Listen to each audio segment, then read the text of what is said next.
Eu tinha 21 anos e, além de estudar na faculdade, fazia faculdade de engenharia, eu era músico, era roqueiro, tinha banda, tocava baixo. E meu sonho, tanto que você falou, a década de 70, Londres era a meca do rock and roll. Então, as pessoas me falavam, poxa, Ricardo, por que que você não vai lá? Você toca, vai ver as bandas, porque as bandas famosas que tinham lá, Beatles, Rolling Stones, Beatles já tinha acabado, mas tinha Rolling Stones, The Who, Zeppelin, esse pessoal todo, eles não vinham ao Brasil fazer show. Shows era na América e era lá na Europa. Então, como você falou, esse glamour todo na década de 70, as passagens eram muito caras para você poder viajar. E eu, estudante, trabalhava, juntei centavo por centavo, e aí concretizei o meu sonho, a minha paixão, que era ir para Londres. E o voo, na verdade, ele saiu de São Paulo, fez uma escala no Rio, aonde eu embarquei, depois faria uma escala no aeroporto de Orly, em Paris, e finalmente chegaria ao seu destino, que era Londres.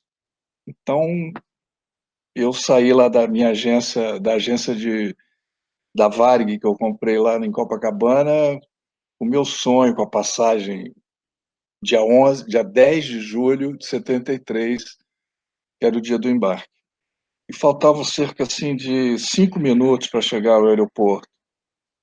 E aí, o voo super tranquilo, e aí começou uma fumaça pequena, uma fumaça branca na projeção do toalete, lá atrás. E aí um comissário foi lá tentar apagar, e todos já com cinto de segurança, e eu percebi que a fumaça não diminuía. E aí, como eu já tinha visitado a cabine por 2 vezes, naquele tempo você podia visitar a cabine, e já conhecia bem o caminho, falei, não vou ficar aqui, tirei o meu cinto, saí e fui andando para frente. Fui andando e todos os passageiros permaneceram com cinto de segurança. Deve ter achado, os cara deve estar querendo ir lá no outro banheiro. E aí, quando eu cheguei lá na frente, tinha um comissário-chefe, não sei se você. é, Esse comissário-chefe sobreviveu também, e ele me deu uma bronca. Falou: pô, cara, o que que você está fazendo aí? Volta imediatamente para o seu lugar. E eu, por puro instinto, impulso, Robert, eu desobedeci, falei, não vou voltar. E segui em frente. Segui em frente e fiquei parado na divisória da cabine. A porta da cabine devia estar a uns 2 metros assim do meu lado. E do outro lado tinham dois comissários também em pé, já muito nervosos, porque a fumaça já não era aquela fumaça branca, era uma fumaça densa, preta, tóxica, escura, parecia fumaça de pneu queimado. E aí começou a ficar intensa, intensa, eu não enxergava nem mais minha mão, quanto mais os dois comissários. Parecia que estava debaixo da terra e percebi que os comissários pararam de falar. Estavam muito nervosos, falando alto, pararam e eu percebi que eles estavam morrendo. E aí, encostado na divisória, eu fechei meus olhos, estava ardendo demais a fumaça e protegi meu nariz com as minhas mãos, mas não adiantava tanto. E nesse momento eu percebi que eu ia morrer, eu senti a morte me abraçando, veio um flashback na minha cabeça me despedindo da vida. Mas, o Robert, uma coisa que me ajudou muito nesse momento foi que eu não me desesperei, eu fiquei calmo. Não me pergunte como, não sei como, me veio calma, eu não me desesperei e isso com certeza me ajudou muito. E aí dentro da cabine, a cabine já haviam vários tripulantes já tinham entrado na cabine. Na hora do baque, que o avião fez o pouso forçado, eu ainda estava aceso. E aí, Robert, foi um barulho assim, cara, ensurdecedor, um barulho que eu nunca vi igual. Ele pegou várias árvores, se você perceber, as turbinas saíram fora das asas. E aí eu apaguei, nesse momento eu apaguei Os bombeiros, inclusive, já estavam esperando o avião lá no aeroporto de Orly, mas pelo que o Gilberto e o Fusimoto perceberam que o avião não dava tempo, de repente, de chegar lá. O Cordeiro estava no hospital, fiquei 30 horas em coma. Os bombeiros me tiraram daquela fornalha ali, fiquei uns 10 minutos ali. E nesse tempo que eu fiquei ali, a fuselagem, o teto todo do avião foi caindo em chamas em cima das pessoas, carbonizando a maioria, e um pedaço grande caiu nas minhas costas. Por sorte, eu estava de bruços, que se eu tivesse de barriga para cima, provavelmente essa placa cairia em cima e eu não sobreviveria. Os órgãos aqui são mais expostos. Atrás de mim tinham vários comissários mortos. O bombeiro viu que eu estava com vida ainda, me retirou, colocado no helicóptero. Minutos depois eu estava dando entrada no hospital e eu fiquei 30 horas em coma. Só que eu cheguei no hospital sem roupa. E aí me confundiram, meu porte físico, alto, magro, moreno, era parecido com o Sérgio Balbino, que era um dos comissários que estava no voo. E aí, para a família do Balbino, avisaram que ele estava vivo, que era eu, e para minha família que eu estava morto. Então, lá em casa foi meus amigos indo lá para casa, um verdadeiro velório, meu pai já encomendando sepultura, e minha mãe era a única que falava que eu estava vivo, coisa de mãe, né? E aí, nessas 30 horas, eu pedi uma caneta em papel e consegui, com letra de criança tremida, eu psicografei, cara, que eu estava desacordado. E esse bilhete tem até aqui também no livro. Vou pegar aqui para você. Com letra de criança. Esse bilhete aqui. Eu consegui colocar o meu nome, o nome do meu pai, telefone, endereço. Aí os caras foram na lista de comissário, de tripulantes, e não achavam meu nome, Ricardo Trajano. E aí foram lá de passageiros e falaram: o Ricardo Trajano, esse cara era um passageiro, mas como assim? Como que esse cara estava lá na frente? Todos os passageiros mortos na poltrona, porque não houve praticamente tumulto, sabe, Robert? Todos morreram asfixiados, a fumaça foi envolvendo todos os passageiros na própria poltrona. E aí falaram: pô, esse cara é um passageiro. Aí ligam, infelizmente, para a família do Balbino comunicando que ele estava morto. E para minha família ligaram lá para casa, meu pai atendeu o telefone. Olha, queríamos comunicar que seu filho está mal, mas está vivo. Então, aquele velório que estava tendo lá em casa virou uma grande festa, só para vocês terem uma ideia. E aí, imediatamente a Varig forneceu passagem para os meus pais, e aí foi uma outra etapa que foram. Eu fiquei cerca de 90 dias no CTI, 60 dias lá em Paris e mais 30 dias no Rio. E quando eu acordei, depois das 30 horas que eu fiquei em coma, as pessoas não. Eu não estava entendendo absolutamente nada, né? E com o passar dos dias, eu comecei a perceber que tinha acontecido um acidente, perguntava muito pelas pessoas, e na minha frente viajava um cantor, na época, muito famoso, que era Agostinho dos Santos, muito famoso. Era como se hoje entrasse no avião do Gilberto Gil, todo mundo ia reconhecê-lo. Ele era esse cara, muito famoso. Viajava bem na minha frente. Eu perguntava também por ele, todos falando: não, está todo mundo bem, está todo mundo aqui, não aconteceu nada. Mas aí eu comecei a perceber que não era bem essa verdade, essa que tinha acontecido. E aí eu comecei a perceber que tinha acontecido realmente um acidente.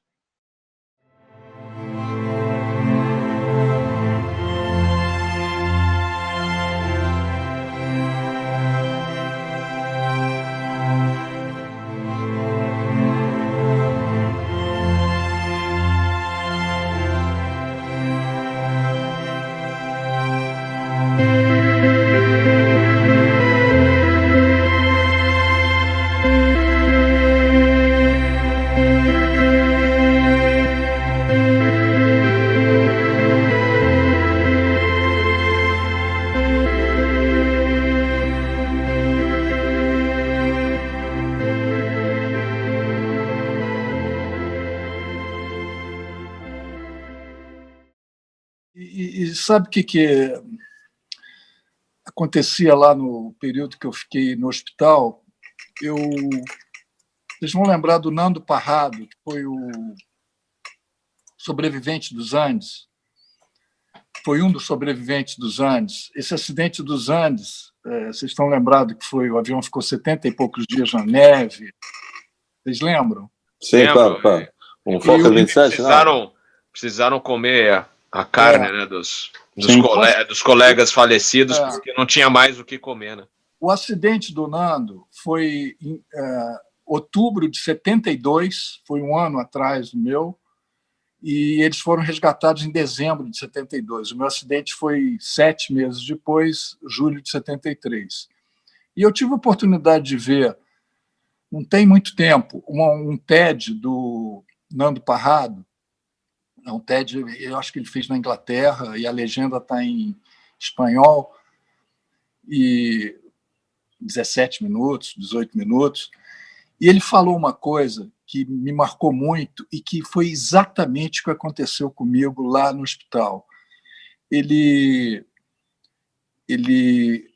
foram num avião fretado, era um time de rugby que ia jogar no Chile e caiu ali nos Andes, e a mãe e a irmã dele, do Nando, estavam no avião. E aí foram 14 sobreviventes, se não me engano, a mãe e a irmã morreram, e estava lá o corpo delas. E aí perguntaram para o Nando, falou, Nando, o que fez você conseguir ficar esse tempo todo e acreditar que você ia ser salvo, que você ia sobreviver? Ele falou, eu pensava numa única coisa que me ajudou muito. Eu queria dar um abraço e um beijo no meu pai. Então, quando eu estava no hospital, das coisas que aconteciam comigo, coisas bobas, eu queria sair dali, eu canalizava aquilo tudo para sair dali, para dar um beijo e um abraço nas pessoas que eu mais amava. Então, quando ele falou isso, eu falei, Fernando, foi a mesma coisa que eu senti. E eram coisas que aconteciam comigo, aparentemente banais. Eu fiquei num CTI, eu fiquei 3 meses no hospital. Primeira semana, os caras me davam uma semana de vida. Minha primeira radiografia, como se fosse uma radiografia de pulmão, testado de óbito. E meus pais não podiam entrar no CTI e escreviam para mim cartazes com frases tipo, vamos lá, Ricardo, força, Ricardo, você vai sair dessa. Frases bobas, não é verdade, Robert? Mas, para mim, naquele momento, eram frases assim, cheias de esperança, de fé. Eu ficava esperando, todo santo dia, a enfermeira chegar com um cartaz desse para mim, com uma frase. Todos os dias eles faziam umas frases diferentes. E eu ficava, eu contava nas horas, a hora que chegava esses cartazes. Então, você vê, né? Era uma coisa que me alimentava enormemente. Isso era uma das coisas. E aí eu falo isso também, falo outras coisas que aconteceram comigo lá, e que, na verdade, é aquilo que eu falei, nós somos seres essencialmente simples. É isso aí. Eu gostava muito eu lia muito os pensamentos do Jim Morrison, que era o cantor do The Doors, e ele escrevia muitos pensamentos. E um dos pensamentos que ele fala é a pura realidade. Ele fala assim, nunca dê por vencido, porque quando você pensa que tudo acabou, é o momento onde tudo recomeça. Então, muito em cima disso, é possível você recomeçar a vida após uma queda, no meu caso, literalmente, após um trauma, após um fracasso, né, Fernando, que você estava falando, pessoa, até mesmo após uma perda. É possível você recomeçar.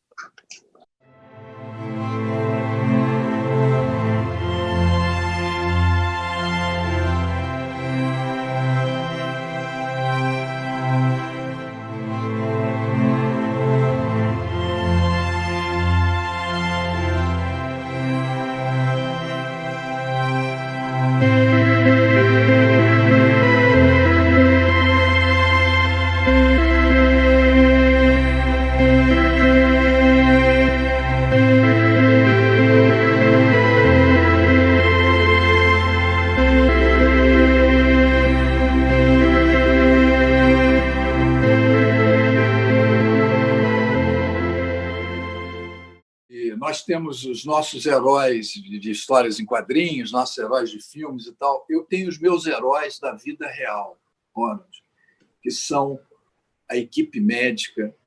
Meu pai francês, que há pouco tempo faleceu, há uns 4 anos atrás, com 80 e tantos anos, o Dr. Pierre Guénat, que era o meu pai francês, que eu adorava ele, foi o cara que sempre acreditou na minha reabilitação, fez um dossiê enorme médico, levou a congressos médicos que ele participava.